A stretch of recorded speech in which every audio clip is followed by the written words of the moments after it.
In the last few weeks, Marico, the company behind Parachute Coconut Oil, has done something very interesting. They bought 4700 BC, which is a gourmet popcorn brand. They bought a 60% stake in Cosmix, which is a plant-based protein brand, and they also bought a Vietnamese skincare brand called Skinetiq. But here's the thing, it's not just Marico. ITC spent around 500 crore rupees to buy Yogabar, HUL spent close to 2700 crore rupees to buy Minimalist, and Marico itself has been doing deals like these for many years now, starting with Beardo back in 2017 for around 300 to 400 crore rupees. So the big question is, why are some of India's biggest and most powerful FMCG companies repeatedly spending hundreds and thousands of crores of rupees to buy small digital first brands that they could theoretically build themselves? Now I know the obvious answer is that big companies just do not have the DNA to build these digital brands. And that is fair enough, it's not really a wrong answer.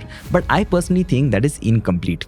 Because think about it, if the problem was only DNA, then these companies could theoretically hire smart people, they could build a separate D2C vertical, and they could figure all of this out. They have all the money in the world to do that. But the thing is, that has not really happened. So I tried to dig a little bit deeper, and what I eventually found out is that there are three major reasons why these kind of acquisitions are happening right now. And these three reasons go way beyond just the basic DNA problem. And that is exactly what I want to talk about in today's video. My name is Anurag Bansal. This video has been made possible thanks to the support of Zerodha 01 Media Network. Let's decode. Now, before I get into the three reasons, we will need to very quickly understand some context, because without this context, the rest of the video probably might not make too much sense to you. See, for many decades now, FMCG in India has been a very boring and a very predictable game. If I were to oversimplify the entire game of FMCG, it is, can you get your product onto a kirana shelf everywhere in India consistently and at the right price? If yes, you win. If no, you lose. That's all. And that is why distribution was basically everything for these companies. Once you had trucks, factories, salespeople on the ground, retailer relationships, and shelf space in enough stores across the country, it became very, very hard for anybody to challenge you. Think about Marico, think about HUL, think about ITC, think about Nestle. All of these companies have spent 30, 40, and even 50 years building exactly that kind of a muscle. And for a very, very long time, it worked spectacularly for them.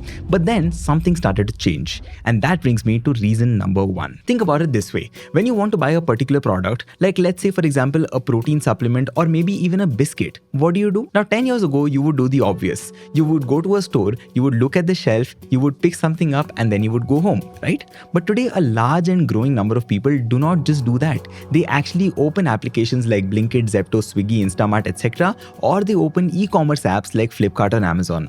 And that is where a very big change is happening that I think most of us have not even understood very well yet. See, on a kirana shelf, the number of products that can fit is very heavily limited by the physical space of the store, because there is only so much real estate available, right? But on a phone screen, it is actually the opposite problem. The number of products that exist online is huge, but you can only see maybe 8 to 10 of them at a single time.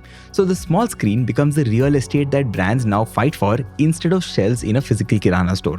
And that is exactly where legacy FMCG companies start to lose the game. See, for the longest time, FMCG companies have optimized their systems, processes, and DNA to crack the physical store. But the reality is that a phone screen actually rewards something very different. A phone screen rewards products which have higher and better reviews, that have higher repeat purchases and more loyalty, and those products whose packaging is visible and attractive even when looked at from a small mobile screen. So what does that mean for the old FMCG playbook? See, the old game was push focused. You manufacture at scale, you push it into distribution systems, you buy shelf space, you run mass TV ads, and then you hope that people pick your products up at the store. But these new D2C brands play the exact opposite game. They start by selling directly through their own website or on Instagram. They build a small but a loyal following over there. People then start talking about them, recommending them, searching for them by their name, etc. And once all of that demand builds up, platforms like Blinkit, Zepto, Amazon, etc. come to them and accept them, because these platforms also want to stock what people are already asking for and loving. That is why I was saying that the DNA answer is way too simple. The real problem is that these big FMCG companies were built to win the kirana store game. But these new D2C brands are built to win the phone screen game. So when a company like Marico buys a brand like 4700 VC, that is exactly what they are buying. They are buying a brand that already knows how to win on phone screens, because building that from scratch inside a company with multiple layers of approvals and quarterly targets will obviously take many years. And the market is obviously not going to wait for those many years. But that is just the first reason. The second reason is actually a little more interesting, and I would probably say that this is even more important than the first one. See, if you look at the kind of brands that are being acquired by FMCG companies nowadays, there is a very visible pattern in the kind of categories that are involved. Most of these acquisitions that you see happening will most likely be in categories like protein, nutrition, clean beauty, or wellness. Now the obvious question is, why these categories specifically? Why not, let's say, a detergent or a soap? Now from what I have observed, I think the answer is pretty interesting. Look, if you buy a detergent and it turns out to be average, you will simply switch to something else. It is not a very big deal because it is not so important to your life. But on the contrary, if you buy a protein powder and you feel cheated about what is inside it, you don't just switch, you also get angry because it is going into your body and it is an important part of your day and your life. So these categories like health, wellness, and beauty fundamentally run on a very different kind of relationship with the consumer. People read ingredients, they watch YouTube videos about them, and they really care about what these products actually do to them and their body. And here's the thing about these small D2C brands. The reason they are so good at building this kind of trust is because they actually know their customers. That personal touch is exactly what makes these brands feel real instead of corporate. But the thing is, managing that kind of relationship with thousands and eventually lakhs of customers is obviously not easy to do manually. And that is where a platform like Odoo can really help.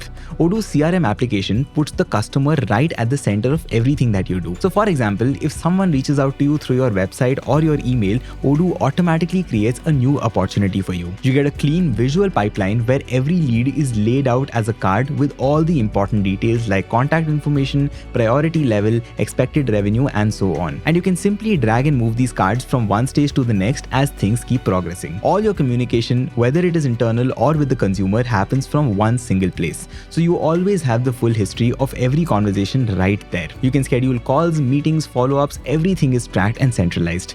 And when it's time to close, you can also create and send a quote in just a few clicks with customer details automatically filled in. In fact, your client can even accept and pay you directly from their portal. And since Odoo is an all-in-one platform, your CRM connects seamlessly with everything else, whether that is invoicing, inventory, your website, or anything else that you require. There is absolutely no juggling between multiple different tools that do not talk to each other. And the best part about this is that Odoo offers your first application completely for free, including hosting and support. So if managing customer relationships feels scattered in your business right now, I would genuinely recommend checking Odoo out. The link is in the description. Now, this ability to know your customer personally is exactly what large FMCG companies struggle with. Because if you think about it, the typical FMCG communication style is polished, broad, and it is designed to speak to everyone. And in categories like nutrition, wellness, or skincare, that kind of tone usually feels like forceful marketing to a lot of people. And the thing is, the moment something starts feeling like marketing in a category where trust is everything, people obviously start to run away from it. So here is the problem for a company like Marico or Nestle or a P&G. If they were to launch a protein brand internally today under a large corporate umbrella, the brand would really struggle to feel real to the people that would be its primary target audience. That is exactly why buying a D2C brand like Cosmix for Marico is not literally about only buying a protein powder company. It is actually a lot more about buying a relationship with a specific kind of audience that they do not really have the ability to attract or to talk to on their own. And that brings me to reason number 3, which I think explains why all of this is happening so aggressively right now. For this, let's quickly go back to what Marico has done in just the last few weeks. They did not just buy one brand, they bought a popcorn brand, a protein brand, and a skincare brand. 3 very different categories, almost all at the same time. Now the big question is, why would a company exactly do that?